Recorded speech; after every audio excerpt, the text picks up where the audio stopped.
కృతేతు నారసింహోభూ త్రేతాయాం రఘునందన ద్వాపరే జగన్నాథ కలో వెంకటనాయకగా అన్నట్లుగా రామతీర్థాద్యవాసాయ రాఘవాయ మహాత్మనే జనకీ ప్రణనాథాయ రామచంద్రాయ మంగళం. జై శ్రీరామ్. ఒకసారి పార్వతీదేవి విష్ణు సహస్రనామ స్తోత్రానికి కాస్త సూక్ష్మమైన మార్గం చెప్పాలని పరమశివుడిని కోరుతుంది. దానికి పరమేశ్వరుడు, ఓ పార్వతి, నేను నిరంతరం ఆ ఫలితం కోసం జపించేది ఇదే సుమా అంటూ ఒక శ్లోకంతో మంత్రోపాసన చేస్తాడు. ఆ శ్లోకమే శ్రీరామ రామ రామేతి రమే రామే మనోరమే సహస్రనామ తత్తుల్యం రామనామ వరాననే. శ్రీరామ శ్రీరామ అనే ఈ మూడక్షరాల పదమే విశ్వంలో అత్యంత శక్తివంతమైనది, అత్యంత శుభకరమైనది. మహామంత్రాలు 7 కోట్లు ఉంటే అందులో శ్రీరామ అనే మూడక్షరాలే అత్యంత శ్రేష్టమైనవి. అసలు ఈ పదం ఎందుకు, ఎలా శక్తివంతమైనదో, ఆ పేరు ప్రత్యేకత ఏమిటో ముందు తెలుసుకుందాం. శ్రీరామ అనే పదం పలకడం వలన శ్రీరాముడు ఒక్కడే పలుకుతాడు అనుకుంటే అది మీ పొరపాటు. అత్యంత మహత్తరమైన ఆ పదాన్ని జపిస్తే 6 దేవుళ్ళు పలుకుతారు. శ్రీరామ అని నువ్వు ఆర్తిగా పిలిస్తే రాముడు ఎలాగూ పలుకుతాడు. శ్రీ అంటే లక్ష్మీదేవి గనుక లక్ష్మీదేవి పలుకుతుంది.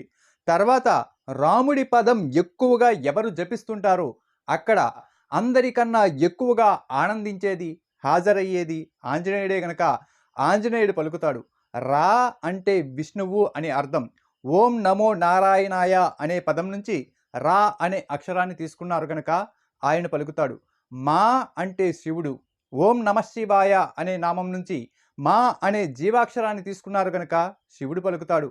శివుడే హనుమంతుడి రూపంలో భూలోకానికి రాముడి సేవకు బయలుదేరిన సమయంలో పార్వతీదేవి వచ్చి తనకు కూడా అటువంటి అదృష్టాన్ని ప్రసాదించమని కోరిందట. దీంతో ఆంజనేయుడి తోక రూపంలో పార్వతీదేవి వస్తుంది. అంటే రామా అనగానే హనుమంతుడు వస్తే పార్వతీదేవి కూడా వచ్చినట్లే. ఇలా ఒక పేరు పలికితే 6 దేవతలు వచ్చి ఆశీర్వదిస్తారు. మన దేశంలో వేల సంఖ్యలో గ్రామాలకు రాముడి పేర్లే ఉంటాయి. మనుషులైతే ఒక్కో వీధికి కనీసం 2 చొప్పున రామ అనే పేరు కలిగి ఉంటారు. రాముడి రక్షణ ఉంటే ప్రశాంతంగా జీవించవచ్చనే విశ్వాసం ఉంది. అలాంటి గొప్ప విశిష్టత కలిగిన రాముల వారికి మన తెలుగు రాష్ట్రంలో భద్రాచలం తర్వాత అంతటి ప్రాశస్త్యం ఉన్న క్షేత్రం రామతీర్థం. ఈరోజు మనం ఈ రామతీర్థం గురించి పూర్తి వివరాలు తెలుసుకుందాం. విజయనగరంకి ఈశాన్యంగా విజయనగరం రైల్వే స్టేషన్ నుంచి కేవలం 15 కిలోమీటర్ల దూరంలోపే నెల్లిమర్ల మండలంలో ఉంది ఈ రామతీర్థం. రామతీర్థం ఆలయం 2 భాగాలుగా ఉంటుంది. ఒకటి కొండ క్రింద విజయనగర రాజులు నిర్మించిన రామతీర్థం కాగా, ఈ ఆలయానికి ప్రక్కనే ఎత్తైన నీలాచలం కొండపైన ఉన్న శ్రీ కోదండ రామస్వామి ఆలయం ఇంకొకటి. ఈ రాముని తీర్థం చాలా గొప్పది. 5వ శతాబ్దంలోనే ఈ ఆలయం ఉండేదని, అంతకంటే వేల సంవత్సరాల ముందే సాక్షాత్తు శ్రీకృష్ణుడే విగ్రహాలను సృష్టించి పాండవులకు అప్పగించి ప్రతిష్ఠింపజేశాడని, 2600 సంవత్సరాల కంటే ముందే ఇక్కడ బౌద్ధ మతం ఉండేదని, ఇవన్నీ చెప్పేందుకు ఆధారంగా ఆ మతానికి చెందిన రుజువులు కూడా ఇక్కడ ఇప్పటికీ ఉన్నాయని రుజువవుతుంది. రుజువులు లభిస్తున్నాయి. పాండవులు వనవాసం చేసిన ఆనవాళ్ళు, రాముడు సీత లవకుశులు నడయాడిన ఆనవాళ్ళు ఇక్కడ మనం చూడవచ్చు. గత ప్రభుత్వ పాలనలో ఎవరో దుండగులు రాముని తల విరగ్గొట్టేశారని మీరు వినే ఉంటారు. కానీ వందల ఏండ్ల క్రితం కూడా సాక్షాత్తు ఇక్కడి దేవతామూర్తులు దగ్గరలో ఉన్న కోనేట్లో పడవేయబడ్డాయని, చాలా కాలం అలా మరుగున ఉండిపోయాయని మీకు తెలుసా? ఇక్కడ మనం తొందరగా గ్రహించేది చెడు మాత్రమే. జరిగిన మంచిని గ్రహించలేం, గ్రహించినా అంగీకరించలేం. అసలు జరిగిన మంచి ఏమిటో కూడా ఈ వీడియోలో చెప్పుకుందాం.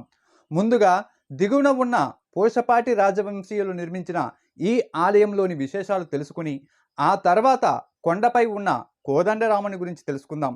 ప్రసిద్ధ పురాతన రామచంద్రస్వామి దేవాలయం ఇది. ఈ ఆలయంలోని రామచంద్రస్వామి వారు వెండి కవచదారుడై సీతాలక్ష్మణ సమేతులై దేదీప్యమానంగా దర్శనమిస్తారు. స్వామివారికి ఎదురుగా ఆంజనేయ స్వామి వారు కొలువు తీరారు. రాముని దర్శించుకునే ముందు ఈ ఆంజనేయ స్వామిని ప్రసన్నం చేసుకుని అలా కాస్త తలపైకెత్తి చూస్తే అద్దంలో గర్భగుడిలో ఉన్న స్వామివారిని చూడవచ్చు. అర్చక స్వాముల వారిని వివరాలు అడిగినప్పుడు చాలా చక్కగా టూకీగా వివరాలు తెలియజేశారు. శ్రీరామ నవమి, వైకుంఠ ఏకాదశి పండుగలు ఇక్కడ కడు వైభవంగా జరుగుతాయి. ద్వాపర యుగంలో ఇక్కడ పాండవులు వనవాసం చేసినప్పుడు శ్రీకృష్ణుని తమతో ఉండమని కోరితే తాను ఉండడం వీలు పడదని చెప్పి ఆ శ్రీకృష్ణుడే సీతా లక్ష్మణ సమేతుడైన రాముల వారి విగ్రహాలను సృష్టించి వారికి అందజేశాడంట. అలా శ్రీకృష్ణుని ద్వారా లభించిన విగ్రహాలను పాండవులే ఇక్కడ ప్రతిష్ఠించారు. ఈ విగ్రహమూర్తులు చాలా కాలం పాండవులచే పూజలు అందుకున్నాయి. తదనంతర కాలంలో పాండవులే వేదగర్భుడు అనే వైష్ణవ భక్తునికి ఆ విగ్రహాల బాధ్యతను అప్పగించారు. మొదటి విక్రమేంద్రవర్మ పుత్రుడు ఇంద్ర భట్టారకవర్మ పరిపాలన చేస్తున్న కాలంలో, అంటే 469 నుంచి 496 మధ్యకాలంలోనే ఇక్కడ చిన్న ఆలయం ఉండేదని చరిత్ర చెబుతోంది. తర్వాత కాలంలో హిందూ మతంపై ఇతర మతస్థుల దాడులు ఎక్కువైన సమయంలో 40 సంవత్సరాల పాటు కంటికి రెప్పలా కాపాడిన వేదగర్భుడు ఆ విగ్రహాలను దగ్గరలోని కొలనులో ఎవరికంటా పడకుండా దాచిపెట్టాడంట. నాటి నుండి చాలా ఏళ్ళు ఆ విగ్రహాల జాడ ఎవ్వరికీ తెలియలేదు. ఆ ఆలయం కూడా దాడుల వలన కనుమరుగైంది. తదనంతరం 16వ శతాబ్దంలో ఒకరోజు కుంబిలిపురం అనే గ్రామంలోని ఓ వృద్ధురాలికి స్వప్నంలో లక్ష్మణుడు దర్శనమిచ్చి ఆ విగ్రహాలు దగ్గరలో ఉన్న కోనేరులో ఉన్నాయని చెప్పాడంట. పుట్టుకతో మూగదైన ఆమె లక్ష్మణుడి దర్శనంతో మాటలు వచ్చి ఆ విషయం ఊరి ప్రజలకు చెప్పిందంట. అదే సమయంలో నాడు ఆ ప్రాంతాన్ని పరిపాలిస్తున్న పోషపాటి రాజు వచ్చి తనకి కూడా స్వప్నంలో కనిపించిందని చెప్పి ఆమె చెప్పినట్లుగానే వెతికించి విగ్రహాలను వెలికి తీయించి ఈ ఆలయం నిర్మించి ఆ విగ్రహాలను ప్రతిష్ఠించారు. ప్రక్కనే ఉన్న చెరువులో స్వామివారి విగ్రహాలు లభించాయి గనక చెరువును తీర్థంగాను, ఆ తీర్థంలో రాముల వారి విగ్రహాలు లభించినందున రామతీర్థంగాను పేరు వచ్చింది. ఈ కొలనునే భాస్కర పుష్కరిణిగా కూడా పిలుస్తారు. ఈ భాస్కర పుష్కరిణి 13 ఎకరాల విస్తీర్ణంలో వ్యాపించి ఉంది. మనం ఇంతవరకు చూసిన ఈ రామాలయం భాస్కర పుష్కరిణికి నీలాచలం కొండకు మధ్య ఉందన్నమాట. ఈ ఆలయ నిర్వహణ కోసం సుమారు 500 ఎకరాల భూములను ఆలయానికి ఇనాంగా ఇచ్చారు పోషపాటి రాజులు. అప్పట్లో ఆ వృద్ధురాలు నివసించిన కుంబిలిపురమే నేడు ఈ ఆలయానికి సుమారు 3 కిలోమీటర్ల దూరంలో ఉన్న కుమిలిగా పిలువబడుతుంది. ఏకుల వంశానికి చెందిన ఆ వృద్ధురాలి గౌరవార్థం ఆమె వంశీయులతో ఏటేటా స్వామివారికి పట్టు వస్త్రాలు అందజేస్తుంటారు.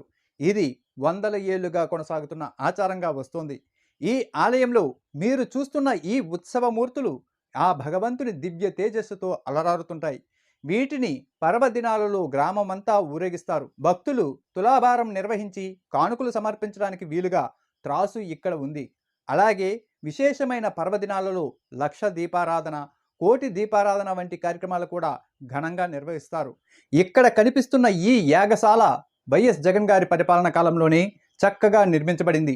ఈ ఆలయ ప్రాంగణంలో ఉప ఆలయాలు కూడా ఉన్నాయి. విష్ణు నామాలను సహజ సిద్ధంగా తమపై కలిగిన తాబేళ్లు చూడముచ్చటగా కనిపిస్తాయి. ఆలయానికి వామభాగంలో శ్రీ శ్రీ శ్రీ త్రిదండి పెద్దజీయర్ స్వామివారు ప్రతిష్ఠించిన రామస్తంభం ఉంటుంది. ఆలయానికి కుడివైపుగా వెనుకకు వెళ్ళి చూస్తే ఈ ఆలయానికి క్షేత్రపాలకుడిగా కొలువైన చంద్రశేఖర స్వామి రూపంలో శివాలయం ఉంటుంది. ఈ శివాలయం 2007లో నిర్మించబడింది. ఇక్కడ కామాక్షి దేవి అమ్మవారి దర్శనం నిజంగా ఒక వరం. తప్పక దర్శనం చేసుకోవాల్సిందే. ఈ ప్రక్కనే సీతా లక్ష్మణ సమేతుడై రాముల వారి బయలుపడిన కోనేరు ఉంది. ఈ కోనేరు చాలా ఆహ్లాదకరంగా ఉంటుంది. ఈ కోనేరును ఆనుకుని ఆలయానికి చెందిన నిత్య అన్నదాన సత్రం ఉంటుంది. ఆలయ సందర్శకులు ఇక్కడ భోజనం చేయవచ్చు. ఇప్పుడు మండు టెండలు కొండపైకి, అది కూడా చెట్లు అడవులు లేని బోడి కొండపైకి చేరడం అంటే చాలా కష్టమైనదే. కానీ స్వామిని మనసులో గట్టిగా ప్రార్థించి కొండపైకి బయలుదేరాను. చంపావతి నదీ సమీపంలో ఉన్న ఈ కొండలు చూడడానికి రాతి కొండల హారంలా కనపడతాయి. ఇవి తూర్పు పడమరల సమాంతరంగా 3 వరుసల్లో ఉంటాయి. కేవలం సన్నని ఇరుకైన సందులు మాత్రమే వీటిని వేరు చేస్తాయి. ఇందులో రాములు వారు కొలువైనది నీలాచలం అని పిలువబడుతుంది. అద్భుతం ఏంటంటే ఈ కొండ 2 కిలోమీటర్ల 600 మీటర్ల పొడవున ఏకశిలగా ఉంటుంది. ఈ కొండలో కూడా బోడికొండ, గురుభక్త కొండ, దుర్గకొండ అని వేర్వేరు ప్రదేశాలు ఉన్నాయి. నాకు అనిపించేది ఏంటంటే 2600 సంవత్సరాల క్రితం బౌద్ధులు ఇక్కడ ఉండేవారు కనుక బోధిసత్వుని పేరు పలికేలా అప్పట్లో బోధికొండ అనేవారు అనుకుంటా. కానీ కాలక్రమంలో బోధికొండను కాస్త బోడికొండగా మార్చేశారనిపించింది. ఇది దక్షిణ భాగంలో కనిపిస్తుంది. అలాగే గురు భక్తుల కొండ అని పిలవడానికి కూడా బౌద్ధ గురువులు ఇక్కడ వసించడమే కారణం అనిపిస్తుంది. మనం ఇప్పుడు కొండ ముందు భాగం నుంచి కాకుండా వెనుక వైపు నుంచి ఇంకో మార్గం గుండా వెళ్ళబోతున్నాం. మార్గం కొంతవరకు రాళ్ళు రప్పలతో ఉన్నప్పటికీ బైక్ పైన ఈ మార్గంలో వెళితే సగం కొండపైకి అవలేలుగా చేరుకోవచ్చు. అంటే సగానికి సగం మెట్లు ఎక్కాల్సిన అవసరం తప్పుతుందన్నమాట. అంటే ఇప్పుడు మనం చేరుకుంటున్నది కొండకి ఉత్తర భాగం అన్నమాట. ఈ కొండని దుర్గకొండ అంటారు. పేరుకు తగ్గట్టుగానే ఈ ఏకశిలా కొండ గుహలో దుర్గాదేవి కొలువై ఉన్నారు. ఈ ఆలయం తలుపులు వేసి ఉన్నప్పటికీ నేను మీకు చూపించేందుకు గాను చీకటిగా ఉన్న ఆలయంలోనికి ఫోన్ చొప్పించి అమ్మవారిని మీకు దర్శింపజేస్తున్నాను. వీలైతే జై దుర్గామాత అని కామెంట్ చేయండి. ప్రక్కనే ఉన్న ఈ అతిపెద్ద బండరాయి నుంచి వర్షం కురిసే సమయంలో జాలువారే నీటిని చూస్తే చాలా కన్నుల పండువగా ఉంటుందంట. నాతో వచ్చిన సురేష్ నాకు ఈ విషయం చెప్పగానే అన్నమయ్య సినిమాలోని సన్నివేశం గుర్తొచ్చింది. అలా కొంచెం ప్రయాణించి ముందుకు వెళ్ళగానే మన బైకు గురుభక్తుల కొండకు చేరుకుంటుంది. ఇక్కడ ఈ కొండపై రైల్వే ట్రాక్ వంటి నిర్మాణం ఉంది. ఏంటా అని ఆరా తీస్తే జగన్మోహన్ రెడ్డి గారి పరిపాలనా కాలంలో కొండపై పాడుబడిన పురాతన ఆలయం స్థానంలో కొత్తగా రాతి కట్టడంతో గతంలో ఉన్న చారిత్రక ఆలయానికి ఏమాత్రం తీసిపోని విధంగా అదే స్ట్రక్చర్తో ఆలయం నిర్మించినప్పుడు ఆ పెద్ద రాళ్లను నిర్మాణానికి కావలసిన సామాగ్రిని తరలించేందుకు ఈ ట్రాక్ను ఏర్పాటు చేశారని తెలిసింది. ఈ ట్రాక్ను పట్టుకొని అలా ముందుకు చేరుకోగానే మనకి ధ్వజస్తంభం గంటల సవ్వడులు రమ్మని స్వాగతం పలుకుతున్నట్లు అనిపిస్తాయి. నిత్యం గాలి వీస్తూనే ఉండడంతో ధ్వజస్తంభం గంటలు మ్రోగుతూనే ఉన్నాయి. ఆలయం లోపలికి కెమెరా అనుమతి లేనందున బయట మాత్రమే మీకు చూపించగలుగుతున్నాను. ఇదే నూతనంగా నిర్మించిన ఆలయం. జగన్మోహన్ రెడ్డి గారి పాలనా కాలంలోనే ఇప్పుడు ఉన్న విగ్రహాలను ప్రతిష్ఠించారు. గతంలో డిసెంబర్ 29, 2020వ తేదీన దొండగులు రాముని విగ్రహం తలను విరగొట్టక ముందు ఉన్న కోదండరాముని విగ్రహాలు చాలా పురాతనమైనవి. ఆలయానికి సమీపంలోనే అంత ఎత్తు కొండపై ఇదిగో ఈ తటాకం కనబడుతుంది. ఈ తటాకంలోని నీరు సర్వకాల సర్వావస్థల యందు ఇంకిపోకుండా ఉంటుందని ప్రాశస్త్యం కలిగి ఉంది. ఈ కొండ మొత్తం గంధకం నిక్షేపాలు కలిగి ఉంటుందని, నీరు ఇంకిపోయే కాలం వస్తే అలాంటి సంక్లిష్ట పరిస్థితులు ఏర్పడితే కొండ పేలిపోతుందని ఇక్కడి వారు బలంగా విశ్వసిస్తారు. ఇక్కడ మనకు దర్శనం ఇచ్చే అద్భుతమైన ఆకృతులను నిశితంగా పరిశీలించి చూస్తే ఈ ఆకారాలు తాబేలు మరియు శంకుచక్రాల వలె స్పష్టంగా దర్శనమిస్తాయి. ఇక్కడ నుండి ఒక 10-15 అడుగుల దూరంలోనే భీముని గృహ ఉంది. ఇదిగో ఇలా ఈ ఇరుకైన మార్గం గుండా భీముని గుహను చేరుకోవచ్చు. భీముడు ఇక్కడ ఉండేవాడిని, ఈ బండరాయిని కొంత పైకి ఎత్తే క్రమంలో అతని తల, చేతులు అచ్చులుగా ఈ రాయి క్రింద భాగంలో ఏర్పడ్డాయని చెబుతారు. ఇక్కడ గైడ్ ఎవరు ఉండరు గనక మనమే ఈ విషయాలను ముందుగానే క్షుణ్ణంగా తెలుసుకుని వెళ్ళడం మంచిది. కాకపోతే సున్నంతో రాయబడిన గుర్తులు మనకి మార్గం చూపుతాయి. గురు భక్తుల కొండపైన ఉత్తర భాగంలో ఈ బుద్ధుని విగ్రహం చూడవచ్చు. ఈ విగ్రహం 2600 సంవత్సరాల క్రితందని పురాతత్వ శాస్త్రవేత్తలు పరిశోధనలు చెప్తున్నాయి. నేను ఇక్కడ ఉండగానే అంత మండుటెండలో కూడా వాతావరణం ఒక్కసారిగా చల్లబడి కొద్దిపాటి జల్లులతో ప్రకృతి మనల్ని ఆశీర్వదించింది. మన ఛానల్లో గతంలో పూరీ క్షేత్రంలో వీడియో చేసినప్పుడు కూడా వరుణుడి ఆశీస్సులు ఇలాగే లభించాయి. మీరు గమనించే ఉంటారు కదా. ఇక్కడ నుండి నైరుతి దిశలో ముందుకు కదులుతూ ఉంటే అక్కడ భీముడు వంట చేసిన పొయ్యి ఆనవాళ్లు కనబడతాయి. ఆ పక్కనే లవకుశులు గూటీ బిళ్ళ ఆడేవారంటూ 2 గోతులు ఉంటాయి.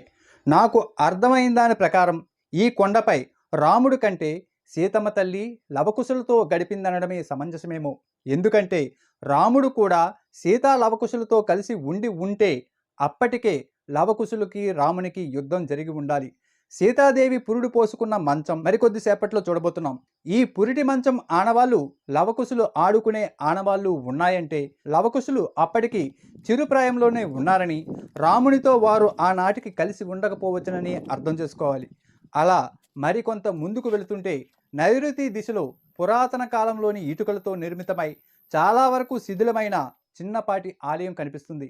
దీనిని చాలామంది సీతమ్మ వారి పర్ణశాలగా అభివర్ణిస్తున్నారు. కానీ ఇక్కడ ఉన్న విగ్రహాలను చూస్తే జైనుల కాలంలోని నిర్మాణ శైలిని పోలి ఉంటాయి. అందుకే దీనిని జైన ఆలయంగానే భావించాలి. ఈ ఆలయంకి ఆనుకుని కూడా సుందరమైన చిన్న కొలను ఉంది. చూడండి ఎంత అందంగా ఉందో. మండు వేసవిలో సైతం స్వచ్ఛమైన నీటితో కలకలలాడుతూ ఉంది. ఇక్కడ నుండి మనం కొండ దిగువకు ఇటువైపు ప్రయాణం చేయవచ్చు. ఈ మధ్య కాలంలోనే ఈ మెట్లు చక్కగా ఏర్పాటు చేశారు. కొన్ని మెట్లు దిగాక కొండ మధ్య భాగంలో సీతాదేవి పురిటి మంచం మనం చూడబోతున్నాం. అంటే సీతాదేవి ఇక్కడే పురుడు పోసుకుందని మాత్రం కాదు, ఆమె పురుడు పోసుకున్న మంచం ఇక్కడ కూడా వాడబడిందని అర్థం చేసుకోండి. ఇదిగో ఇదే సీతమ్మ తల్లి పురిటి మంచం ఆనవాళ్ళు. ఇక్కడ బయట ఉన్న ఈ శిథిలమైన గదులు పాండవులు తమ వనవాస కాలంలో నివసించేందుకు వాడారని చెప్తారు. కొండపై నుంచి ఎటువైపు చూసినా సుందరమైన పర్వత శ్రేణులు మనకి కన్నుల పండువగా కనిపిస్తాయి. ఇంకోవైపు చూస్తే రామతీర్థం గ్రామంతో పాటు చుట్టూ ఉన్న పంట పొలాలు, అలాగే రాములు వారు ఎక్కడైతే దొరికారో ఆ తీర్థం, ఇంకా కొంత దూరం పరికించి చూస్తే బౌద్ధ అవశేషాలు కలిగిన కొండలు కానవస్తాయి. ఇప్పుడు ఈ ఆగస్టులో మనం దర్శించుకున్నాం, కానీ అదే సెప్టెంబర్లో వచ్చి ఉంటే పచ్చని చీర కట్టుకుని మురిసిపోతున్న పసిడి కాంతవలే ఈ ప్రకృతి మనకి శోభనిచ్చేది. అలాగే కార్తీక మాసంలో అయితే ఈ రామతీర్థం అశేష భక్తులతో కలకలలాడుతూ ఉంటుంది. ప్రతి ఏటా వైకుంఠ ఏకాదశి రోజున ఈ కొండ చుట్టూ గిరి ప్రదక్షిణ చేయడానికి భక్తులు తండోపతండాలుగా వస్తారు. రాముడు ఇక్కడ కొంతకాలం వనవాసం చేశాడని, అప్పుడు ఆ సమయంలో శివుడి మంత్రం జపించాడని పురాణాల్లో ఉందట. అందుకే ఇక్కడ జరిగే ఉగాది, శ్రీరామనవమి పండుగలు విశేషంగా ఉన్నప్పటికీ అప్పుడు వచ్చే భక్తుల కంటే మహాశివరాత్రి రోజున వచ్చే భక్తులు 10 రెట్లు ఎక్కువగా ఉంటారని చెప్పవచ్చు. ఆయా పర్వదినాల్లో ఉత్తరాంధ్ర నుంచే కాకుండా పక్క రాష్ట్రాల నుంచి కూడా భారీగా భక్తులు హాజరవుతారు. పేరుకి వైష్ణవ క్షేత్రం అయినప్పటికీ అటు శైవులు ఇటు వైష్ణవులు ఇరువురు భక్తుల మన్ననలు పొందుతూ శివకేశవుల మధ్య భేదం లేదనే సోదరభావం నెలకొల్పుతోంది ఈ రామతీర్థం క్షేత్రం. ఈనాటికి ఈ ఆలయానికి పూషపాటి వంశీయులే అనువంశిక ధర్మకర్తలుగా వ్యవహరిస్తున్నారు. ఎంతో ప్రాశస్త్యం కలిగిన ఈ రాముని క్షేత్రం తెలుగు రాష్ట్రం 2గా విడిపోయాక భద్రాచలం తెలంగాణకి చెందిందని నిర్ణయించాక ఆంధ్రప్రదేశ్కి ఈ రామతీర్థమే మరో భద్రాద్రి కావలసింది. కానీ కొన్ని ప్రత్యేక కారణాలతో ఆ హోదా కాస్త ఒంటిమిట్టకు తరలిపోయింది. నాకున్న విషయ పరిజ్ఞానం మేరకు, నాకున్న శక్తి మేరకు శ్రీరాముని దయతో రామతీర్థం గురించి పూర్తి సమాచారం మీకు అందించానని భావిస్తున్నాను. రాముని సేవాభాగ్యంగా మీరు కూడా శ్రీరామ అనే నామాన్ని కామెంట్లలో రాసినట్లయితే, వీడియోని లైక్ చేసినట్లయితే ఈ వీడియో లక్షల మంది భక్తులకు చేరుతుంది కనుక తప్పకుండా లైక్, కామెంట్, షేర్లతో రాముల వారి కృపా కటాక్షాలను పొందండి. నన్ను ప్రోత్సహించడానికి, మరిన్ని మంచి వీడియోలు పొందడానికి దయచేసి మన ఛానల్ని సబ్స్క్రైబ్ చేసుకోవడం మర్చిపోవద్దు. తెలుసు కదా, నేను మీ నాగేష్. Thank you.